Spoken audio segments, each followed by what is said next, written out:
একটা হাতি আহত হয়ে পড়ে আছে, তাকে যে চিকিৎসা দিতে হবে এই কথা তো ডিকশনারিতে ছিল না। আমার তো বনের জায়গা পাহারা দেওয়ার এনাফ প্রহরী নাই। আবার অনেক সময় আমার বেড়ায়ও ক্ষেত খায়। বনেরই যেখানে অবস্থা খারাপ, সেখানে বন্য হাতির অবস্থা ভালো হওয়ার তো সুযোগ নেই। আর আমাকে দেখাতে নিয়ে গেল বন, আমি গিয়ে দেখি ওটা একটা গ্রাম। হাতি পেলে হাতিকে দিয়ে খেলা দেখিয়ে জীবিকা নির্বাহ বন্ধ করতে হবে।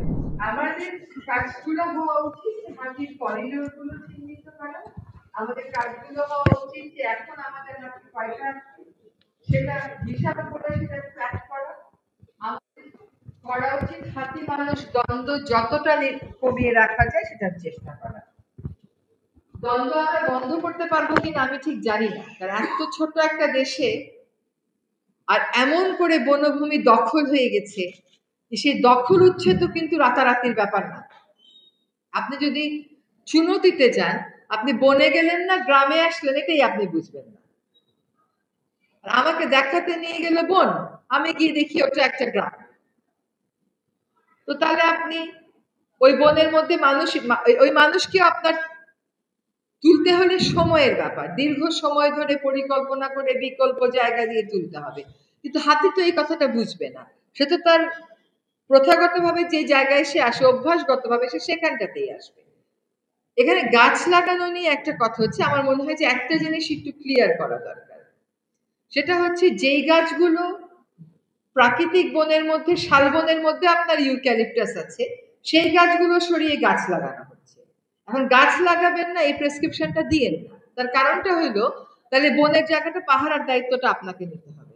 আমার তো বনের জায়গা পাহারা দেওয়ার এনাফ প্রহরী নাই। আবার অনেক সময় আমার বেড়ায়ও ক্ষেত খায়। তাহলে আমি এখন করবোটা কি? আমাকে যদি আমার ওটা দখলে রাখতে হয়, তাহলে ওইখানে গাছ লাগানো ছাড়া আমার আসলে আর কোনো উপায় নেই। সিমিলারলি চুনতিতে কেন গাছ লাগানোর কথা আসছে? কারণ আমাদের ওখানে কত হাজার, 5,000 একর। 5,000 একর হচ্ছে আমার আকাশমণি। 5,000 একর আকাশমণি দিয়ে চুনতি বনের প্রতিবেশ ব্যবস্থা আমি কেমন করে রক্ষা করব? হয় আমাকে ওইটা এভারগ্রিন ফরেস্ট রাখতে হবে, নতুবা আমাকে ওইটা আকাশমণি বন ঘোষণা করে দিতে হবে। আর আকাশমণি বন ঘোষণা করে দিতে হলে বলেন আমি আকাশমণি বন ঘোষণা করে দিচ্ছি, সেটা তো সম্ভব না, কারণ ওর উপর তো আবার বায়োডাইভার্সিটি ডিপেন্ডেন্ট। তো আমাদের যে প্রকল্পটা হয়েছে এটা জাস্ট বিগিনিং। আমরা যদি এটা সফলতা দেখাতে পারি, আমার ধারণা পরবর্তী সরকার নিশ্চয়ই এখানে টাকা দেবে। ইয়ারটিকে কেন টাকা দেন? আমি বন্ধ করে দেব টাকা, কিন্তু এত বছর যে টাকা দিয়ে এসছে, এখন তো টাকা না দিলেও আর নামবে না। এখন তো সোশ্যাল রেসপন্সিবিলিটি করেও যাবে না। যদি এত বছর প্রথম থেকে টাকা দেওয়া না হইতো, তাইলে আমি এই কথাটা বলতে পারতাম যে আমরা টাকা দেব না, অন্য সুবিধা দেব। সেটা কি এখন আর বলার সুযোগ আছে? আপনি যদি একবার মানুষকে বেতন দিয়ে কাজ করান, তারপরে কি আপনি আর বলতে পারেন যে তোমাকে আর বেতন দেব না? সেটা তো আরেক বিপদ হয়ে যায়। এখানে কলারের কথা বলা হয়েছে, আমি যতটুকু বুঝেছি ওনাদের কাছ থেকে, যে প্রাথমিকভাবে কিছু কলার স্থাপনের ব্যবস্থা করা হচ্ছে, কিন্তু এটা কেমন করে করবে, আমাদের দেশে সেই বিশেষজ্ঞ আছে কিনা। কারণ এটা করতে গেলে দেখা যাবে আবার ডাক্তারকে সুর দিয়ে বেঁচে দিল।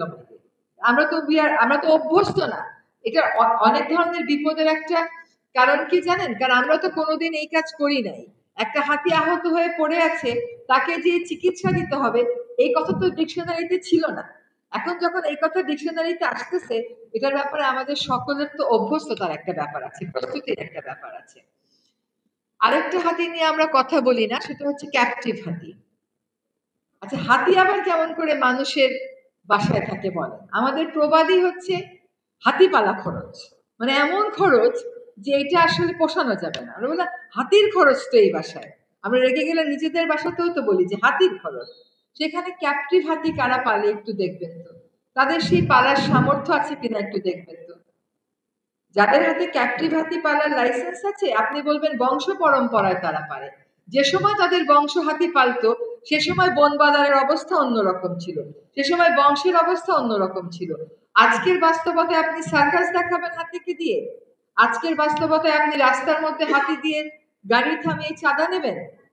আজকের বাস্তবতায় ওই লোক পারবে? নিজেরই তো পরিবারের খরচ আসে না, সে কেমন করে হাতির খরচ পোষাবে?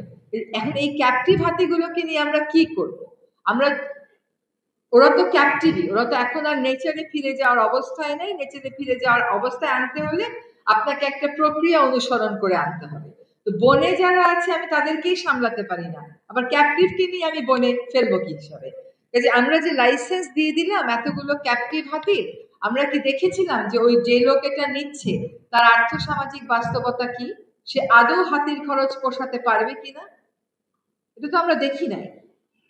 আমরা প্রায় ভিডিও দেখি যে একটা রাস্তায় চাঁদাবাজি হচ্ছে, যেতে যেতে ওই রাস্তার মধ্যে সে আর নাই।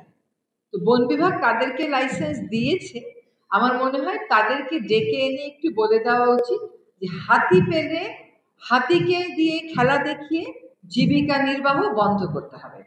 এইখানে ওয়াইল্ড লাইফ প্রোটেকশন অ্যাক্ট দিয়ে হবে না, এখানে অ্যানিমাল ওয়েলফেয়ার অ্যাক্ট লাগবে। আপনাকে এই জীবন্ত সত্তাকে সম্মান করে তার প্রোটেকশনের ব্যবস্থা করতে হবে।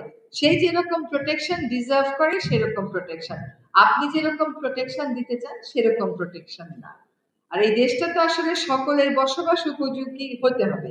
এখন যে সংবিধান আমাদের আছে সেই সংবিধানে এই কথাটা বলা আছে যে বন্যপ্রাণীর সুরক্ষা দেওয়া। কাজে এই কাজটা আমাদেরকে ক্যাপটিভ হাতি নিয়েও করতে হবে, বন্য হাতি নিয়েও করতে হবে। বনেরই যেখানে অবস্থা খারাপ সেখানে বন্য হাতির অবস্থা ভালো হওয়ার তো সুযোগ নেই। জেনারেল কতগুলো অবস্থা তো আমরা বুঝতে পারি।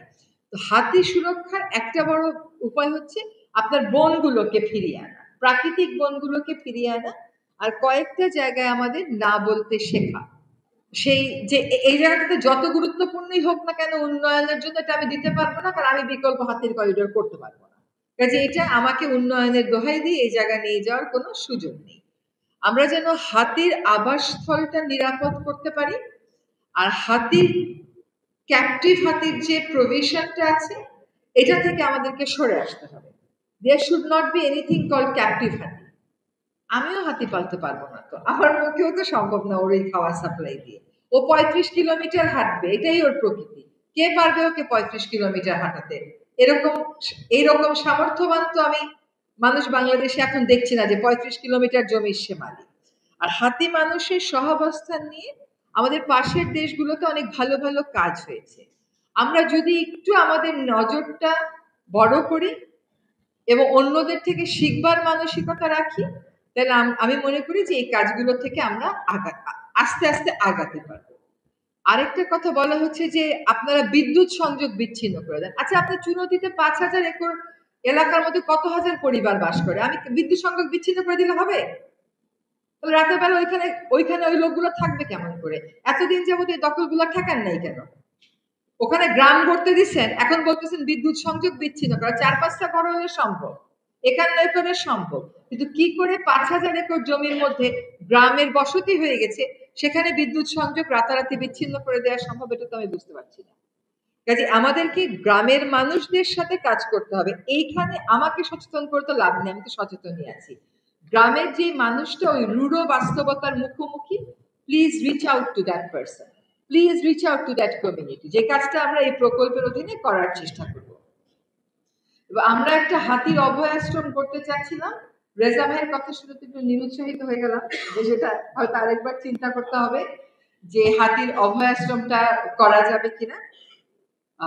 বাট ওইটারও অনেক পরীক্ষা নিরীক্ষা, অনেক অনেক কিছু বুঝবার ব্যাপার আছে। আমরা হয়তো পরীক্ষামূলক ভাবে 2টা হাতি নিয়ে দেখতে পারি যে ওখানে কি হয়, কারণ সে তো ক্যাপটিভি, সে তো ওয়াইল্ড না।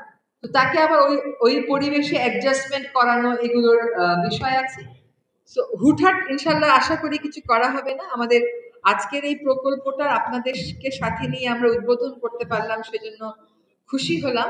হাতির মতন একটা বুদ্ধিমান প্রজাতি, সংবেদনশীল প্রজাতিকে সর্বোচ্চ সংবেদনশীলতা দিয়েই যাতে আমরা দেখতে পারি সেটার প্রচেষ্টা আমাদের করতে হবে। সেজন্য আমাদের যে মূল্যবোধ আছে সমাজ হিসাবে, সরকার হিসাবে, বন বিভাগ হিসাবে, সেখানে আসলে আমাদেরকে পরিবর্তনটা আনতে হবে।